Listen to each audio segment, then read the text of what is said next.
তার শোককে আমরা শক্তিতে পরিণত করি এবং সেই শক্তি শুধু সংকীর্ণ নির্বাচনের কাজে ব্যবহার করব না। আমরা তার এই শোককে শক্তিতে পরিণত করে এই বাংলাদেশকে, এই জাতিকে বিনির্মাণের কাজে আমরা প্রয়োগ করব।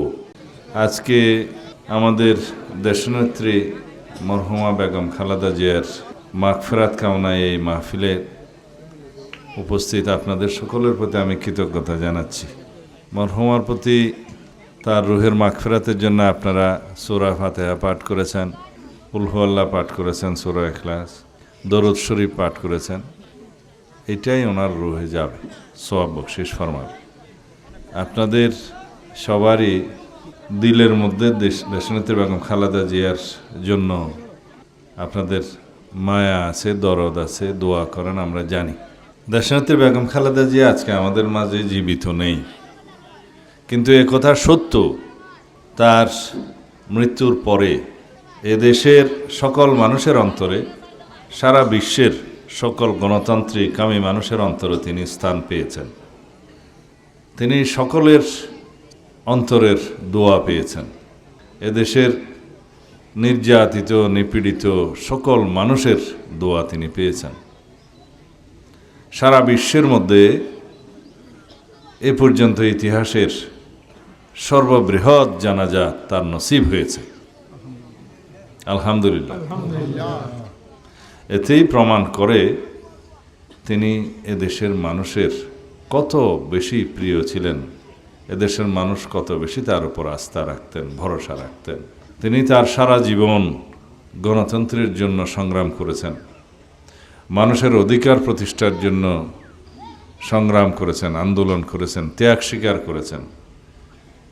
তার সন্তান হারিয়েছেন, স্বামী হারিয়েছেন, সব কিছু হারিয়েছেন, কিন্তু পেয়েছেন এই দেশের মানুষের ভালোবাসা, আস্থা অর্জন করেছেন। এই দেশের মানুষের গণতান্ত্রিক অধিকার আদায় করেছেন, এদেশের মানুষের ভোটের অধিকার, এদেশের মানুষের স্বাধীনভাবে সার্বভৌমত্ব বজায় রেখে এই বাংলাদেশের ভূখণ্ডকে সারা পৃথিবীর সামনে মর্যাদাকর অবস্থানে নিয়ে যাওয়ার তার যে আকাঙ্ক্ষা, সেটা পূর্ণ করেছেন।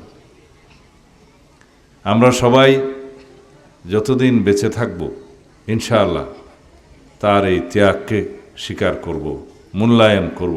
এদেশে যতদিন এদেশের মাটি, মানুষ থাকবে, এদেশের অস্তিত্ব থাকবে, ততদিন দেশনেত্রী বেগম খালেদা জিয়ার অবদান এবং তার এই যে সংগ্রামের ইতিহাস মানুষ মনে রাখবে। এদেশের স্বাধীনতা, সার্বভৌমত্ব, গণতন্ত্র তার এই সংগ্রামের ফলে সুদৃঢ় হয়েছে। মানুষের গণতান্ত্রিক অধিকার আদায়ে, সাংবিধানিক অধিকার প্রতিষ্ঠায় তার যে সারা জীবনের সংগ্রাম, ত্যাগ, অবদান, সেটা আমরা কৃতজ্ঞতার সাথে স্মরণ করি, এদেশের মানুষ স্মরণ করে। তাই তার এই শোককে আমরা শক্তিতে পরিণত করি এবং সেই শক্তি শুধু সংকীর্ণ নির্বাচনের কাজে ব্যবহার করব না। আমরা তার এই শোককে শক্তিতে পরিণত করে এই বাংলাদেশকে, এই জাতিকে বিনির্মাণের কাজে আমরা প্রয়োগ করব, ব্যবহার করব, যাতে এই জাতি জানুক, এই জাতি গণতান্ত্রিক অধিকারের জন্য ত্যাগ স্বীকার করতে জানে। এই জাতি করদরাজ্য হওয়ার জন্য নির্মিত হয় নাই, সৃষ্টি হয় নাই। শহীদ রাষ্ট্রপতি জিয়াউর রহমান এই দেশের স্বাধীনতার ঘোষণা করেছিলেন, স্বাধীনতার জন্য যুদ্ধ করেছেন, এদেশের স্বাধীনতা অর্জন করেছেন। লক্ষ প্রাণের বিনিময়ে এদেশের স্বাধীনতা অর্জিত হয়েছে। সেই স্বাধীনতা যখন হুমকির মুখে পড়েছিল, এই শহীদ রাষ্ট্রপতি জিয়াউর রহমান আবার এদেশের সিপাহী জনতার অভ্যুত্থানের মধ্য দিয়ে এই দেশের স্বাধীনতাকে রক্ষা করেছে, গণতন্ত্রকে রক্ষা করেছে।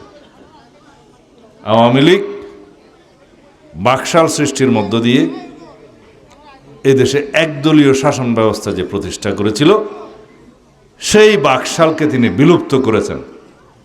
বহুদলীয় রাজনীতির গণতান্ত্রিক চর্চা শুরু করেছেন সাংবিধানিকভাবে। এদেশের শতকরা 92% মানুষের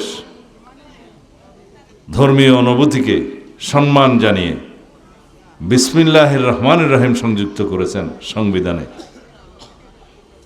মহান আল্লাহর উপর আস্থা এবং বিশ্বাসকে রাষ্ট্র পরিচালনার মূলনীতি হিসেবে ঘোষণা করে সংবিধানে স্থান দিয়েছেন, আপনারা সবাই জানেন। কিন্তু এই মহান আল্লাহর উপর আস্থা এবং বিশ্বাসকে বিলুপ্ত করে দিয়েছিল ফ্যাসিস্ট শেখ হাসিনার সরকার সংবিধান থেকে, এটা আপনারা জানেন।